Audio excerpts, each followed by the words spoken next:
खानावळ या चॅनलमध्ये आपल्या सर्वांचं स्वागत. तर आज आपण बनवणार आहोत पुरी भाजी. अशा साध्या सोप्या स्वादिष्ट रेसिपीजसाठी खानावळ चॅनलला सबस्क्राईब करा आणि रेसिपी आवडली तर लाईक पण करा. तर पुरी भाजी बनवण्यासाठी मी बटाटे आधी शिजवून घेतलेत. आता आपण वरची साल काढून घेऊया. अगदी झटकीपट ही भाजी आहे आणि खूप टेस्टी, पुरीबरोबर खूप मस्त लागते. नक्कीच करून बघा. सकाळच्या टिफिनसाठी किंवा पिकनिकसाठी ही मस्त पुरी भाजी आहे. नक्की करा आणि खूप टेस्टी लागेल. असे बटाट्याचे साल काढून झाले की बटाटे मस्त असे चिरून घ्यायचे. तर आधीच बटाटे शिजल्यामुळे ना मस्त भाजी झटकीपट होते. नक्की करून बघा.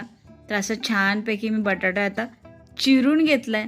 तर भाजी करायला घेऊया. तर भाजीमध्ये घालण्यासाठी एक मोठा कांदा घेऊ, 4-5 कढीपत्त्याची पानं, आवडीप्रमाणे हिरवी मिरची आणि एक आल्याचा तुकडा किसून घ्यायचा.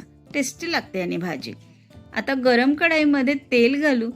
तेल छानपैकी गरम झालं की यामध्ये पाव चमचा मोहरी तडतडल्यानंतर 4 ते 5 कढीपत्त्याची पानं घालू आणि मस्त खमंग ही फोडणी ना छान लागतो. याने बटाटा छान मस्त भाजी लागते. आता आवडीप्रमाणे हिरवी मिरची घालू. हिरवी मिरची मस्त अशी हलकीशी परतून घेऊ. छान अशी मिरची परतून झाली की किसून घेतलेलं आलं घालू. आल्यालाही थोडंसं हलकंसं तेलामध्ये परतून घेऊ. खूप सुगंध छान येतो ह्या भाजीचा आल्यामुळे. नक्कीच करून बघा आणि पुरीसोबत एकदम टेस्टी लागते. आता आलं असं थोडं परतून झालं की चिरून घेतलेला कांदा घालू. कांदा थोडा जास्त घातल्यामुळे ना खूप छान असं टेस्ट येते ह्या भाजीला. नक्कीच करून बघा आणि अगदी झटकीपट. त्या कांदाही छान परतून झाला थोडासा की त्यावर थोडंसं मीठ घालायचं. म्हणजे काय होतं, कांदा लवकर शिजला जातो. आणि हिंग थोडं घालून 5 चमचा हळद घालायची आणि मी परतून घ्यायचं कांदा.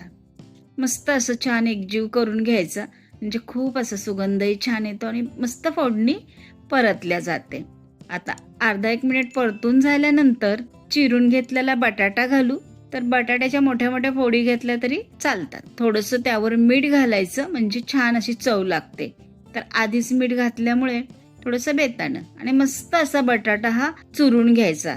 उलटण्याने असं छान चुरलं की मस्त एकजीव होतो. छान असं टेस्ट येते त्याच्यामध्ये. तर मस्त असं एकजीव झाल्यानंतर त्याच्यावर थोडंसं झाकण ठेवून एक वाफ काढून घ्यायची.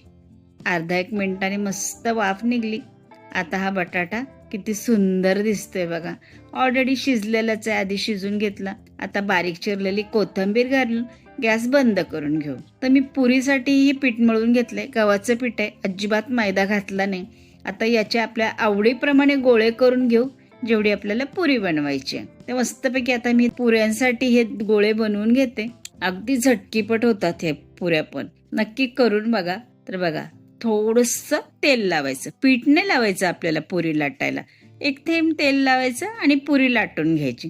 पटापट होतात पुऱ्या आणि छान अशा लाटल्या जातात. कोणालाही लाटता येईल. एकदम मस्त. बघा छान आली की नाही, मस्त दिसते ना. तर अशा प्रकारे आपण पुऱ्या लाटून घेऊ. एकदा एक थेंब तेल लावलं ना 4-5 पुऱ्या होऊन जातात. तर पटापट आपल्या पुऱ्याही लाटून झाल्या. आता तेलही मस्त गरम झाले. पुरी घालूया तेलामध्ये. बघा कशी छान अशी मस्त फुगून येते पुरी. मस्त दिसते की नाही, पटापट होतात. नक्की करून बघा. तर आता हिला पलटून घेऊया. बघा किती सुंदर दिसते पुरी. ह्या भाजी बरोबर खूप टेस्टी लागते. खरंच ह्याच्या पिकनिकला सहलीला जातो ना आपण, तेव्हा ही पुरी भाजी घेऊन जा. खूप छान मस्त लागते. बघा किती सुंदर दिसते पुरी. आता दुसरी पुरी साईडने घालू म्हणजे पटापट पुऱ्या होतात. आणि आता जे तेल नितळून झालं की पुरी काढून घेऊ. आता दुसरी पुरी बघा किती छान फुगली. मस्त फुगतात. पीठ नाही लावायचं, तेलाचंच असं 1 थेंब लावून तळून घ्यायच्या.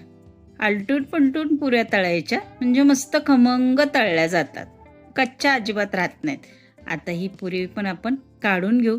तेल असं नितळायचं झाऱ्यामधून आणि अशा प्रकारे आपण ना ह्या सगळ्या पुऱ्या तळून घेऊ.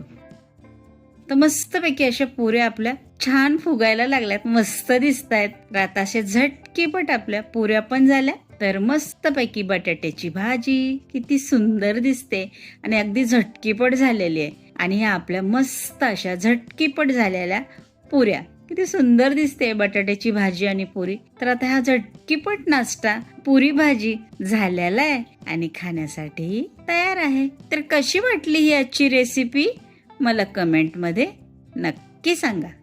आजचा व्हिडिओ बघितल्याबद्दल धन्यवाद. पुन्हा भेटूया पुढच्या व्हिडिओमध्ये.